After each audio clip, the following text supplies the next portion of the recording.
Hello everyone and welcome to another edition of All About the Cars of Gran Turismo 7. In this video we're going to take a look at the Toyota Supra GT500 from 1997. So you can only purchase this car at the Legendary dealership, and you can also get it for free if you bought the launch edition of Gran Turismo 7. If you bought the disc version, you can find a little piece of paper in the sleeve of the box to enter the code, and you can go from there and get the car, and I think you can get two other cars as well. So we're going to click on this car here, and here's all of the statistics. It comes with 727.9 performance points, and it is a GR3 car, so it will work with all GR3 races. It is an FR drivetrain, meaning that the engine is in the front of the car and the rear wheels drive the car. Comes with 492 horsepower at 6,900 RPM, weighs just over 2,500 pounds, and it is turbo aspirated.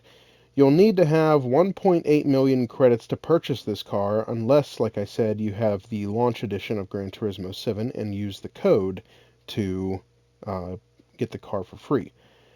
This car only comes with the Castrol Toms livery, so you cannot change the color of it before purchasing. And we're going to click on Learn More and see what McKeel has to say.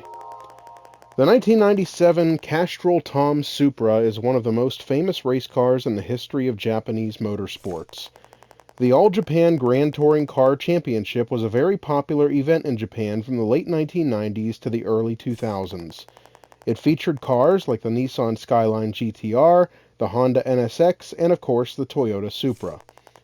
Nissan's GTRs dominated the series in the beginning, but the first car that challenged its dominance was this 1997 Castrol Toms Supra. The Supra would go on to win the All Japan GT Championship 4 times, but it's this iconic Toms Supra that I remember most fondly. Alright, that's just about everything we can learn about this car at the Legendary dealership, so we're going to back out to the main menu. We're going to go to the garage, go to change car, and we're going to go down. Actually, I got to switch the category here first, and we are going to go by manufacturer and scroll all the way down to the T's for Toyota. And here we are. So I'm going to click on this car and we'll listen to the startup sound before we get into some more details.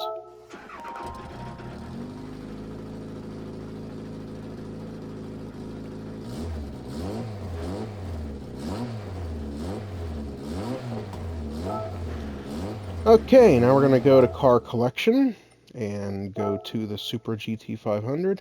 And we're going to read this little description about the Supra that is written by Gran Turismo. This car brought an end to the GTR's domination by taking the title in 1997, as McKeel mentioned to us at the Legendary dealership.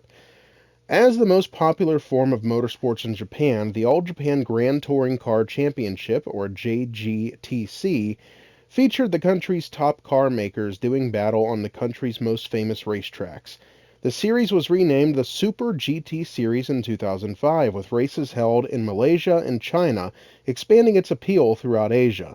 So it was understandable that Japanese automobile manufacturers poured plenty of energy and resources into producing results in this racing series. Toyota was among the early pioneers whose Supra, running in the GT500 class, was the main challenger to the Nissan GTR that had dominated the series for 3 straight years, beginning with the first year of the championship in 1993. In 1997, the Supra finally dethroned the GTR and became series champion with the number 36 Castrol Toms Supra. The winning car was piloted by Michael Crum and Pedro de la Rosa, who began racing the Toms Supra starting with the second round of that year. In their next 5 races, they won 2 races and placed second and third in 2 others to secure the championship. Excuse me. This was accomplished despite the fact that the car had not changed greatly from the previous year. The only differences were a switch from an H-pattern gearbox to a Hewland 6-speed sequential transmission and lowering engine displacement to 2.0 liters to decrease weight. Still, the 3S GT engine produced nearly 493.1 horsepower. When all this was combined with better structural rigidity, an improved suspension system, and better aerodynamics, the GT500 Race Supra had no equals. Alright, so interesting description there of the car. And now we're going to back out to the main menu and go to the cafe, where there are a couple of people waiting to talk to us about this car. Actually, 3. We'll start with Chris. Chris says, let's have a closer look. This is the 1997 winner of the All Japan GT Championships. It's a truly valuable race car indeed. It's also famed for being the first car to take the title from the Nissan teams, which were dominating the GT Championships.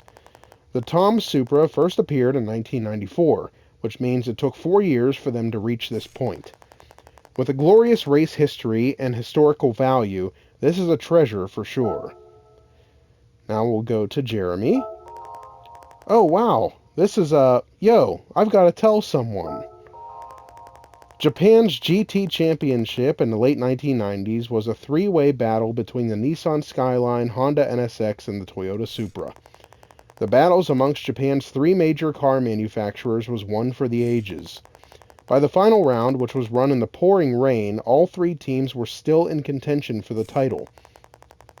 Even after the checkered flag was waved, it wasn't certain who had won the series. That's because 2 teams were tied for the top spot, and their second-place finishes were also even. This meant the tiebreaker was based on the number of third-place finishes. In the end, the Tom Supra number 36 came out on top in the historic 1997 season. And lastly, we're going to go to Kagurazaka. And he says, the A80 Supra is a coupe with a very traditional sports car proportions that's kind of rare in Japanese cars. With a windshield that wraps all around the cabin, it has a properly tumbled greenhouse. And this car takes the classic beautiful coupe and drops the ride height further and widens the track, turning it into a race car that looks like it could really deliver on the racetrack. The car's shape is simple, so the Castrol livery suits it well. The lights, which look too close together in the original model, are camouflaged and don't get in the way of the design. The A80 Supra had lots of tuning parts available for it, so it's no wonder it was so popular with the younger crowd. Okay, now that we've talked to everybody about it, we're going to back out to the main menu one more time and go down to the tuning shop just to see what is possible to add to this car to make it even more powerful. And as you can see with the performance points on mine, I have upgraded this car fully. So there's not a whole lot you can do to it because it comes as a race car. It doesn't come as a stock vehicle. So a lot of these parts are already on the car. So there's not a whole lot you can do on the first 2 categories. Under semi-racing, though, you can add a fully customizable computer and a low, medium, or high RPM turbocharger. Superchargers and intercoolers cannot be added to this. Then we come over to racing, and a racing muffler can be added as well as a racing brake kit and customizable suspension. You can also get a fully customizable racing transmission if you so wish to do so. That is pretty much it about this vehicle, so I hope this video helped you to determine whether or not you'd like to add the Supra GT500 to your collection. And again, it can only be purchased from the Legendary dealership or gotten through the free code that you get from the launch edition of Gran Turismo 7. So I hope you enjoyed the video. If you did, please like and subscribe, and stay tuned for more videos highlighting all of the vehicles in Gran Turismo 7. Thanks for watching, and we'll see you next time.